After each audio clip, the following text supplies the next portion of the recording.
집집마다 있는 정수기. 이제는 너무 당연해서 없는 집을 찾기가 더 힘들 정도죠. 하지만 문득 이런 생각 해본 적 있으신가요? 정수기, 이건 도대체 언제부터 생긴 걸까? 1. 고대의 정수법. 본능에서 시작된 지혜. 기원전 15세기 고대 이집트의 파피루스 기록에는 이미 정수법이 등장합니다. 물을 모래로 걸러라. 숯을 사용하라. 그리고 햇볕에 내어두라.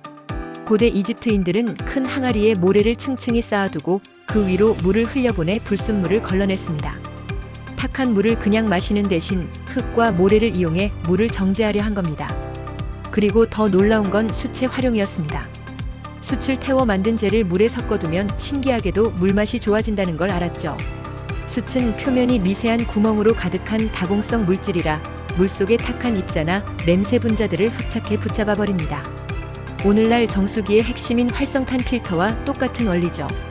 게다가 숯의 재 속에는 칼륨, 칼슘, 마그네슘 같은 알칼리성 무기질이 들어있습니다.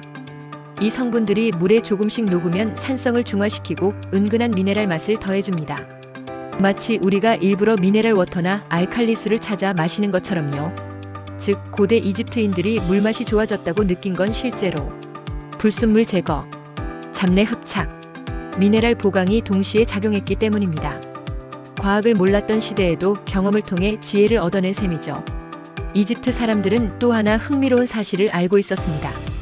햇볕에 물을 오래 두면 탁했던 물이 점점 맑아진다는 것. 이건 오늘날에도 과학적으로 입증된 사실인데요.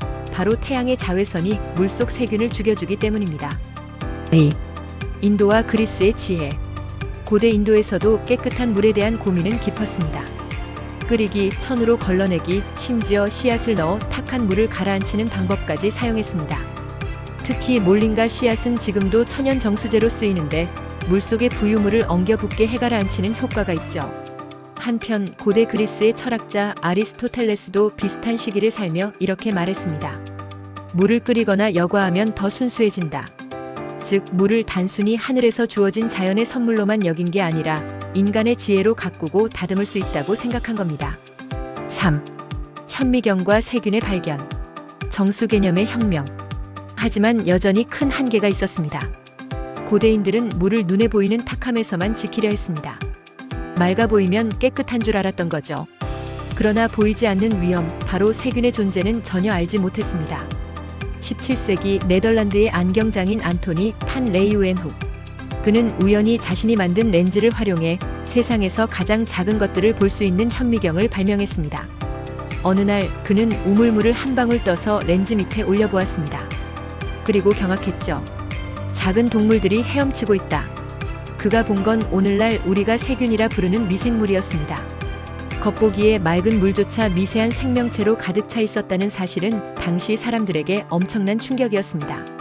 레이우엔훅은 단순히 발견에 그치지 않았습니다. 썩은 고기, 오래된 치즈, 더러운 물에서 이런 미생물들이 더 많다는 사실을 꼼꼼히 기록했습니다. 즉, 물맛과 냄새, 그리고 건강이 이 작은 존재들과 깊이 연결되어 있다는 걸 직감한 겁니다. 그리고 19세기 런던에서 콜레라가 대유행했을 때 의사 존 스노우가 바로 이 보이지 않는 존재들을 의심했습니다. 그는 런던 지도를 펼쳐 환자들의 집을 표시했고 한 펌프에서 나온 물을 마신 사람들이 집중적으로 병에 걸렸다는 걸 밝혀냈습니다. 그가 펌프 손잡이를 제거하자 기세등등하던 전염병이 서서히 사라졌습니다. 이 사건은 인류에게 분명한 교훈을 남겼습니다. 깨끗해 보이는 물도 병을 옮길 수 있다. 이제 사람들은 깨달았습니다. 정수란 단순히 흙이나 찌꺼기를 걸러내는 게 아니라 보이지 않는 세균과의 전쟁이라는 것. 바로 이때부터 정수의 개념이 완전히 바뀌게 됩니다. 눈에 보이는 깨끗함에서 눈에 보이지 않는 위생으로.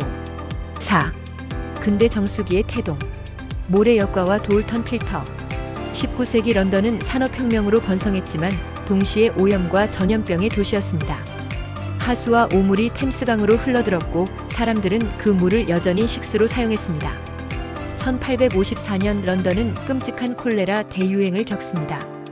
불과 몇 주 만에 수천 명이 목숨을 잃었죠. 앞서 말한 존 스노우의 역학조사는 결국 인류가 물과 질병의 관계를 본격적으로 이해하게 만든 결정적 계기가 되었습니다. 이때 이미 스코틀랜드의 작은 도시 페이즐리에서는 세계 최초의 상수도 정수 시설이 가동되고 있었습니다.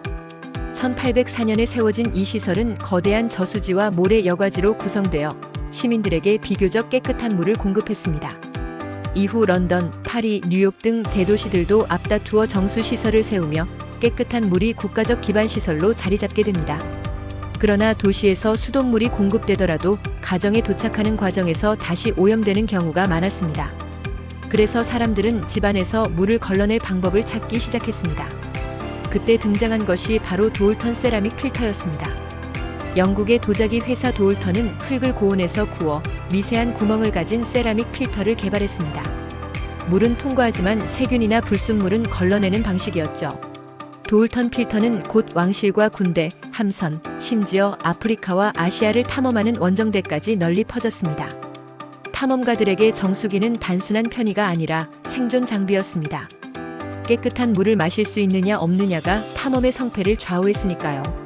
결국 정수기는 이 시기부터 본격적으로 근대 문명의 필수품으로 자리 잡게 되었습니다.